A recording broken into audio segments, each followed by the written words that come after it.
તો મોરબીમાં છોટા કાશી તરીકે ઓળખાતી હળવદ નગરીમાં ગૌવંશ હત્યાની ઘટના સામે આવતા જ સમગ્ર શહેરમાં ભારે આક્રોશ અને દુઃખની લાગણી ફેલાઈ છે। હળવદ જીઆઈડીસી વિસ્તારમાં આવેલ રોશની કેમ ફૂડ નામના મીઠાના કારખાનાના અગાસી પર ધોળા દિવસે ગૌવંશની નિર્દય હત્યા કરી તેને રાંધવાનો પ્રયાસ કરવામાં આવ્યો હોવાની માહિતી મળી ત્યારે ધાર્મિક ભાવનાઓને ઘોર આઘાત પહોંચ્યો છે। ઉલ્લેખનીય છે કે આ હીન અને નિંદનીય કૃત્ય હળવદની શાંતિ અને ધાર્મિક ભાવનાઓ તથા સામાજિક એકતાને ભંગ કરવાનો પ્રયાસ ગણાવવામાં આવી રહ્યો છે। તો નાગરિકો, વેપારી સંગઠનો અને ધાર્મિક સંસ્થાઓએ આ ઘટનાની કડક નિંદા કરી છે અને ઘટનાની તાત્કાલિક અને નિષ્પક્ષ તપાસ કરવામાં આવે તેવી માંગ કરી છે। ત્યારે તમામ આરોપીઓને કાયદાની જોગવાઈ મુજબ કડકમાં કડક સજા આપવામાં આવે અને ભવિષ્યમાં પણ આવી ઘટના ફરી ન બને તે માટે તંત્ર કડક પગલાં ભરે તેવી માંગ ઉઠી છે। આ બાબતે હળવદ અસ્મિતા મંચ, વિશ્વ હિન્દુ પરિષદ, હળવદ પ્રખંડ, હળવદ વેપારી મહામંડળ, હળવદ ચેમ્બર ઓફ કોમર્સ તથા અન્ય સામાજિક સંગઠનોના સંયુક્ત આહવાન હેઠળ મૌન રેલી પણ યોજવામાં આવી હતી। આ મીટિંગની અંદર એક એવો નિર્ણય લેવામાં આવ્યો કે જેના થકી એક સમાજની અંદર સંદેશ પહોંચે કે આ મુહિમ અને લડતની અંદર તમામ સમાજ અને તમામ સંગઠન અને તમામ મંડળો જોડાયેલા છે। હળવદ બાર એસોસિએશને એક એવો નિર્ણય લીધો છે કે આ ગુનાની અંદર, આ કૃત્યની અંદર જે કોઈ સંડોવાયેલા છે તેવા આરોપીઓ, તેવા શખ્સોનો કોઈ પણ જાતનો બચાવ કરવો નહીં।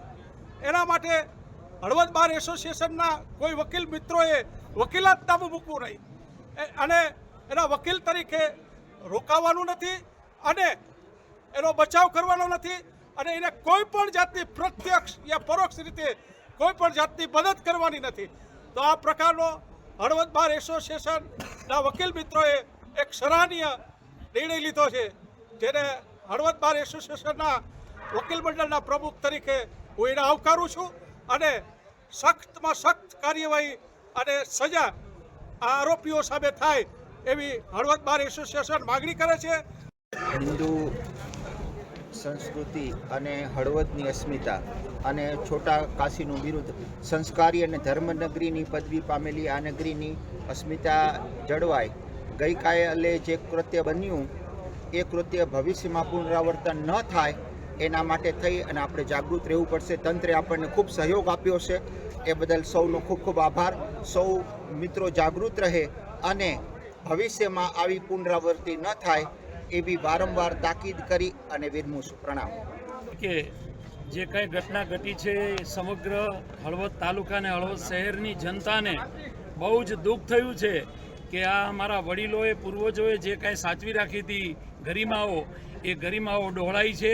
હિન્દુ સંસ્કૃતિ, સનાતન પરંપરાઓની વિરાસતને ગમે ત્યાં ખલેલ કરવાનો જે પ્રયાસ કરવામાં આવ્યો છે એને વખોડી કાઢવા માટે આજે સમગ્ર હળવદ શહેરના સનાતન ભાઈઓ સાથે મળીને મામલતદાર ઓફિસે આવેદનપત્ર આપવા આવ્યા છીએ। ત્યારે તંત્રએ ખરેખર ખૂબ સહયોગ આપ્યો છે અને ભવિષ્યમાં એવો દાખલો બેસે કે હળવદ શહેર અને હળવદ વિસ્તારમાં ક્યાંય આવી ઘટનાઓ ન ઘટે એના માટે આજની જે અમારી બધાની રજૂઆત છે, તમામ સંસ્થાઓ, સાધુ સંતો અને વિશેષ ભાઈઓ આવ્યા છે એ અસ્મિતાને જાળવી રાખવા માટેનું પ્રયોજન છે, માટે આજે મામલતદાર ઓફિસે આવેદનપત્ર આપ્યું છે। ગઈકાલે જે હળવદમાં જે બનાવ બન્યો છે એ બનાવ ખૂબ જ વખોડી કાઢવા વેપારી મહામંડળ અને ચેમ્બર ઓફ કોમર્સ દ્વારા વખોડી કાઢવામાં આવે છે અને તંત્રએ જે પગલાં લીધા છે ખૂબ સરાહનીય છે। એ સરાહનીય પગલાંને અમે બિરદાવીએ છીએ।